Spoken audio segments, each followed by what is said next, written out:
రుణమాఫీపై మాట్లాడే అర్హత హరీష్ రావు, కేటీఆర్, బీఆర్ఎస్ నాయకులకు లేదని కాంగ్రెస్ నేత కోదండరెడ్డి ఆగ్రహం వ్యక్తం చేశారు. రుణమాఫీ ప్రక్రియ ఇంకా పూర్తి కాలేదని, 2 లక్షలకు పైగా అప్పు తీసుకున్న వారికి కూడా మాఫీ చేస్తామని స్పష్టం చేశారు. రైతాంగాన్ని కన్ఫ్యూజన్ చేయడానికి కేటీఆర్, హరీష్ రావు ప్రయత్నిస్తున్నారని ఆరోపించారు. రైతులను అప్పుల పాలు చేసిన బీఆర్ఎస్ నాయకులకు వారి కష్టాలు ఎలా తెలుస్తాయని ప్రశ్నించారు.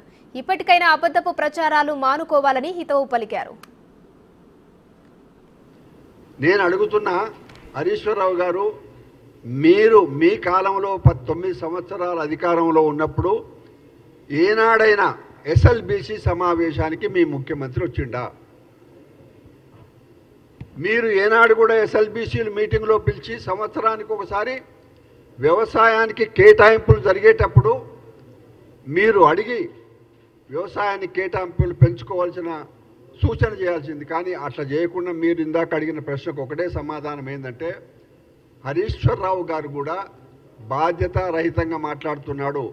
ఇంకా రుణమాఫీ సంపూర్ణంగా కాలేదు. ఎవరికైతే మిస్ అయి ఉన్నాయో, ఏదైనా పొరపాటున వాళ్ళకి అందలేదో అది ఒక పక్కన జరుగుతూ ఉంది కార్యక్రమం. అది కాకుండా కూడా నేను ఇందాక చెప్పినట్టుగానే 2 లక్షల పైన ఉన్న వాళ్ళకు కూడా ఇవ్వడానికి అంతా లెక్కలు తయారవుతున్నాయి. క్షేత్రస్థాయిలో ఆఫీసర్లకు ఆ బాధ్యత పెట్టిండ్రు. ఇంకా ఇది ఎంత పెరుగుతుందో తెలియదు.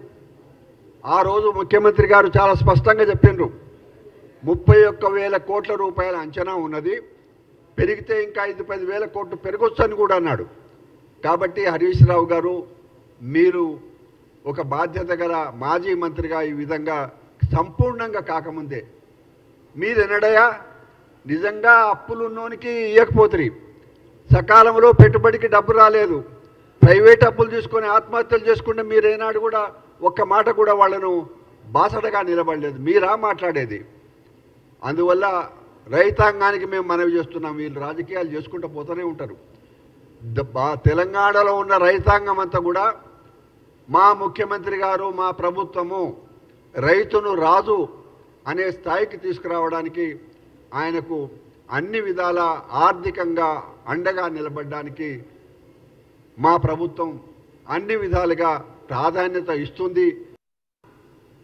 కేటీఆర్ గారు, మీరు ఆ రోజు సకాలంలో అప్పులు మాఫీ చేయకపోవడం వల్ల, అంచెల వారీగా చేయడం వల్ల, ఆలస్యం జరగడం వల్ల రైతాంగం అంతా కూడా పెట్టుబడి గురించి అప్పుల పాలు, ప్రైవేట్ అప్పులు తెచ్చుకున్నారు. మా దగ్గర లెక్కలు ఉన్నాయి. ప్రైవేటు అప్పులు తెచ్చుకున్న వాళ్ళు అప్పులు కట్టలేక అవమానానికి గురై ఎంతోమంది రైతాంగం ఆత్మహత్యలు చేసుకున్నారు. మీరా మాకు పాఠాలు చెప్పేది? లెక్కలున్నాయి మా దగ్గర. ప్రైవేటు అప్పులు చేసిన రైతులు ఎంతమంది మన మీ అధికారంలో ఉన్నప్పుడు ప్రాణాలు తీసుకున్నారో, ఆత్మహత్యలు చేసుకున్నారో దానికి మీరు సిగ్గుపడాలి. మేము ఒక పక్కన వ్యవసాయము, రైతు కూలీలు అనేకమైన సంస్కరణలు తీసుకొచ్చిన పార్టీగా రాష్ట్రంలో ఆర్థికపరమైన ఇబ్బందులు ఉన్నాయి మాకు. అవన్నిటిని కూడా లెక్క చేయకుండా వ్యవసాయ రంగానికి ప్రాధాన్యత ఇస్తూ రైతును కాపాడడానికి, నిలబెట్టడానికి మేము ప్రయత్నాలు చేస్తుంటే రోజు రైతాంగానికి కన్ఫ్యూజన్ చేసే మాట్లాడము మానుకోవాలి.